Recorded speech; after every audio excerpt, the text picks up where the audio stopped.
우리에게 주신 하나님의 말씀은 레위기 8장 22절에서 36절 말씀입니다. 레위기 8장 22절에서 36절 말씀을 제가 봉독하겠습니다. 또 다른 수량 곧 위임식의 수량을 드릴새 아론과 그의 아들들이 그 수량의 머리에 안수하매 모세가 잡고 그 피를 가져다가 아론의 오른쪽 귓뿌리와 그의 오른쪽 엄지손가락과 그의 오른쪽 엄지 발가락에 바르고 아론의 아들들을 데려다가 모세가 그 오른쪽 귓뿌리와 그들의 손의 오른쪽 엄지손가락과 그들의 발의 오른쪽 엄지발가락에 그 피를 바르고 또 모세가 그 피를 제단 사방에 뿌리고 그가 또 그 기름과 기름진 꼬리와 내장에 덮인 모든 기름과 간 꺼풀과 두 콩팥과 그 기름과 오른쪽 뒷다리를 떼어내고 여호와 앞 무교병 광주리에서 무교병 1개와 기름 섞은 떡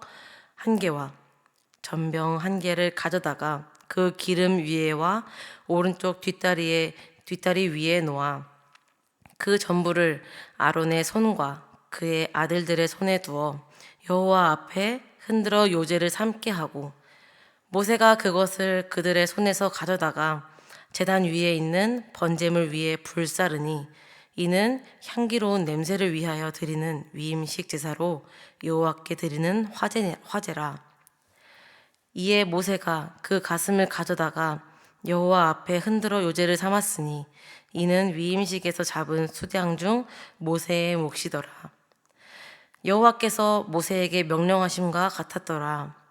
모세가 관유와 제단 위에 피를 가져다가 아론과 그의 옷과 그의 아들들과 그의 아들들의 옷에 뿌려서 아론과 그의 옷과 그의 아들들과 그의 아들들의 옷을 거룩하게 하고 모세가 아론과 그의 아들들에게 이르되 내게 이미 명령하시기를 아론과 그의 아들들은 먹으라 하셨은즉 너희는 회막문에서 그 고기를 삶아 위임식 광주리 안에 떡과 아울러 그곳에서 먹고 고기와 떡의 나머지는 불사를 찌며 위임식은 이레 동안 행하나니 위임식이 끝나는 날까지 이레 동안은 회막문에 나가지 말라.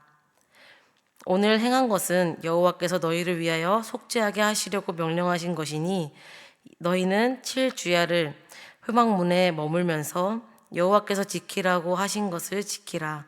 그리하면 사망을 면하리라. 내가 이같이 명령을 받았느니라.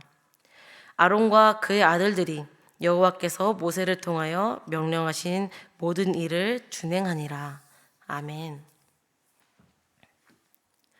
오늘 우리에게 주신 하나님의 말씀은 지난 말씀에 이은 레위기의 말씀이며 제사장 위임식에 관한 이야기를 하고 있습니다.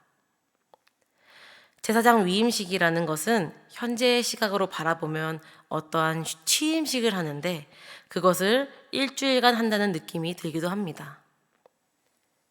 그래서 이해가 되지 않는 부분이 있을 수 있습니다. 또한 그 위임식 혹은 취임식이 하나부터 10까지 세세하게 규정이 잡혀 있기 때문에 뭔가 빡빡하다는 느낌도 들게 됩니다. 마지막으로 제사와 함께 결합이 되어 있다는 것은 현재 시각으로 봤을 때 예배와 함께 그 행사가 진행이 된다는 것입니다. 왜 이렇게까지 하는 건지 말씀을 통해서 함께 알아봤으면 좋겠습니다. 오늘 본문의 구조를 알아보겠습니다. 오늘 본문의 구조는 크게 세 부분으로 나눠볼 수 있습니다.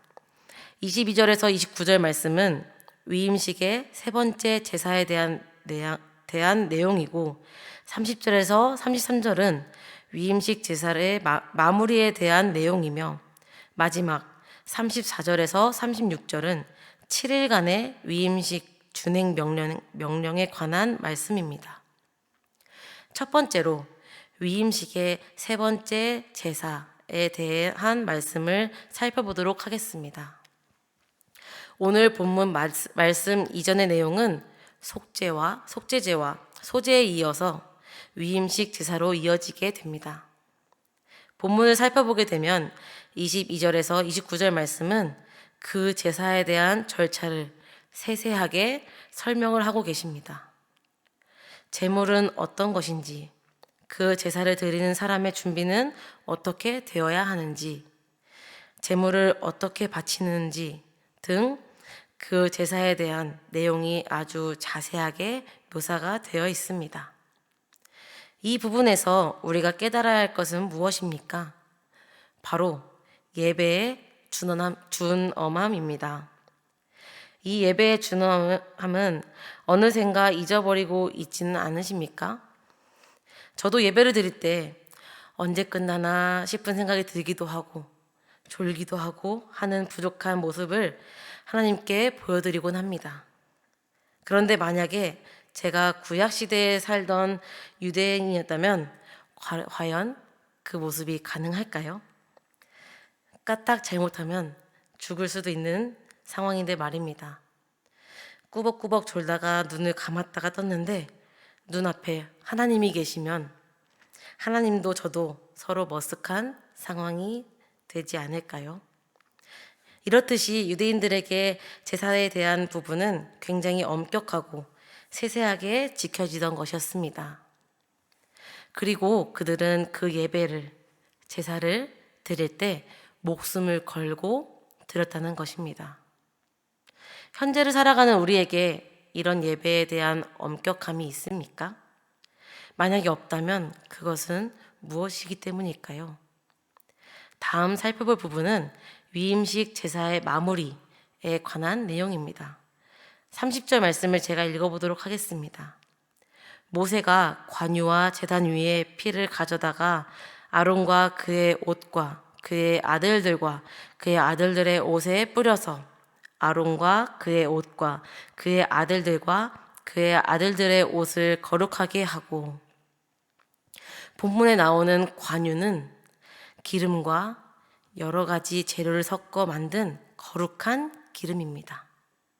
이 거룩한 기름을 아론과 그의 아들들의 옷에 뿌려서 그들의 옷을 거룩하게 했다고 합니다. 그런데 뿌린 것이 관유뿐만이 아닙니다. 바로 제단 위에 피를 그들의 옷에 뿌렸습니다. 이 피 또한 그들의 옷을 거룩하게 했다고 말씀하고 계십니다. 이 피를 뿌렸다는 것은 오늘 본문에서 두 가지 의미를 확인할 수 있습니다. 첫 번째로는 말씀드린 거룩하게 하는 의미이고, 두 번째는 바로 하나님께 속한 자라는 의미입니다. 출애굽 당시에 어린 양을 잡아 그들의 문설주에 발랐을 때 하나님의 영이 그 피를 보고 하나님께 속한 자들의 집은 넘어가시고 하나님께 속하지 아니한 자들에게 하나님의 심판이 있었음을 우리는 기억하고 있습니다. 그런데 현재를 살아가는 우리, 크리스천인 우리는 이 의미가 다르게 다가오고 있음을 느끼고 있습니다. 바로 예수 그리스도에 관한 것입니다. 하나님의 어린 양으로 오신 예수 그리스도의 피로 인하여 우리가 거룩하여지고, 그 피가 우리를 거룩하게 한 것을 믿음으로 우리는 그의 소유가 되는 것입니다. 앞서 살펴보았던 예배의 준엄함과 더불어 거룩함과 우리가 예수님의 소유된 것을 우리는 예배마다 느끼고 있을까요? 마지막 7일간의 위임식 준행 명령에 관한 말씀입니다. 34절에서 36절 말씀을 읽어보겠습니다. 오늘 행한 것은 여호와께서 너희를 위하여 속죄하게 하시려고 명령하신 것이니 너희는 7주야를 회막문에 머물면서 여호와께서 지키라고 하신 것을 지키라. 그리하면 사망을 면하리라.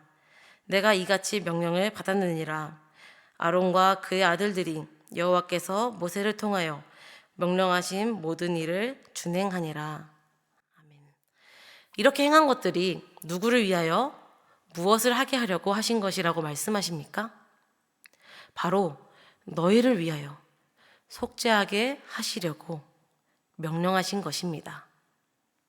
이렇게 꼼꼼한 제사 방법과 예식 방법, 그리고 하나하나 지켜야 할 부분이 정말 많은 이것들이 하나님께서 제사장들 자신을 위해서 행하게 하신 것이랍니다. 조금 더 확장해 보면 이런 율법들과 세세한 사항들이 이스라엘 백성을 위해 만드신 것이라는 것을 말씀하고 계십니다. 그런데 그 목적이 무엇입니까? 바로 속죄하게 하기 위함입니다. 우리는 율법을 바라보고 그것들에 대해서 오는 느낌이 너무 빡빡하다, 너무한 것 아닌가 하는 생각이 먼저 들기 마련입니다. 그런데 이것은 반대로 생각해 보면 하나님 앞에 죄가 바로 그런 것입니다. 하나님은 거룩하시기에 죄와 공존하실 수 없습니다. 그런 하나님의 사랑하는 백성이 죄 가운데 있으면 그 죄를 묵은 때처럼 벗겨내야 하는데 그 과정이 쉽지 않다는 말입니다. 그 말은 곧 그 죄가 하나님 앞에 가볍지 않다는 이야기와 다르지 않습니다. 우리는 우리가 지은 죄에 대해서 정말 관대하게 생각할 때가 정말 많습니다. 그래서 그 죄 때문에 우리가 져야 할 책임과 벌에 대해서는 그것이 과하다고 생각하는 연약한 생각들로 채워지고는 합니다. 하지만 사랑하는 성도 여러분, 결코 그렇지 않습니다. 죄의 크기는 우리가 재는 것이 아니라 하나님께서 재는 것입니다. 정말로 보기 좋은 그림은 인간 스스로 죄의 벌을 달게 받으려고 그 책임을 다하려고 하나님께서는 사람을 너무 사랑하신 나머지 그 책임을 덜어주려고 해야 하는 것이 아름다운 그림 아닙니까? 그런데 죄가 가득한 인간은 이 상황을 반대로 뒤집어 버린 것입니다. 우리가 져야 하는 마땅한 책임이 있음에도 그것이 많다, 과하다, 하나님께 도리어 원망하는 상황이 되어버리게 된 것입니다. 그런데 이 말씀으로 우리는 다시 한 번 더 그리스도를 바라보게 됩니다. 이 구약 율법에 따라 행해지는 제사, 곧 예배의 준엄함, 예배자의 거룩함, 하나님의 소유됨, 모두가 하나님께서 우리를 위하여 바로 우리의 죄를 씻어내기 위하여 하시는 일인데 이 일을 우리 예수 그리스도께서 행하셨습니다. 그 모든 율법의 굴레와 어려운 책임과 우리가 마땅히 받아야 할 벌임에도 불구하고 예수 그리스도는 자신을 내어주고 우리를 그 모든 것으로부터 자유롭게 하셨습니다. 우리가 구약에 있는 여러 소위 말하는 재미없는 율법들과 그러한 내용들을 볼 때 우리는 다시 그리스도를 볼 수 있어야만 합니다. 특별히 제사장에게 내려진 오늘 본문은 종교개혁가 마틴 루터가 주장한 만인 제사장에 대한 것, 즉 우리가 하나님 앞에 모두 같은 사람임을 기억하게 하며 우리와 하나님 사이를 중재하시는 우리의 영원한 제사장이신 예수 그리스도와 또한 제사장이시지만 스스로 제물로 자신의 몸을 드리신 하나님의 어린 양 예수 그리스도의 은혜와 사랑을 기억하며 다시 바라보게 합니다. 사랑하는 여러분, 예배 가운데 있었던 준엄함과 거룩함, 그러한 것들이 지금 우리 예배 가운데 없다 할지라도 괜찮습니다. 우리가 예수 그리스도를 믿음으로 예배 가운데 나아갈 때 하나님께서는 우리 예배를 받으실 것이고 또한 그 예배를 기뻐하실 것입니다. 새로운 한 주간도 특별히 사순절 기간에 우리를 위해 이 땅에 오신 예수님을 묵상하며 또한 베푸신 그 은혜와 사랑을 기억하며 이 땅 가운데 거룩하게 살아갈 수 있는 저와 여러분이 되시길 간절히 소망합니다. 기도하겠습니다. 공의로우신 하나님, 오늘도 우리가 새벽을 깨워 주님 앞에 나오게 하심에 감사합니다. 부족한 우리의 모습, 내어놓기도 부끄러운 우리의 모습을 괜찮다 하시며 주님의 보혈로 하나님의 소유 삼으신 그 은혜에 감사합니다. 그럼에도 불구하고 우리가 짓는 죄들은 너무나도 무거워서 그 죄가 얼마나 무거운지도 모르며 지은 죄들이 있습니다. 우리 죄를 우리 스스로 판단하지 않게 하시고 우리를 불쌍히 여겨주세요. 그러나 주님, 예수 그리스도를 바라봅니다.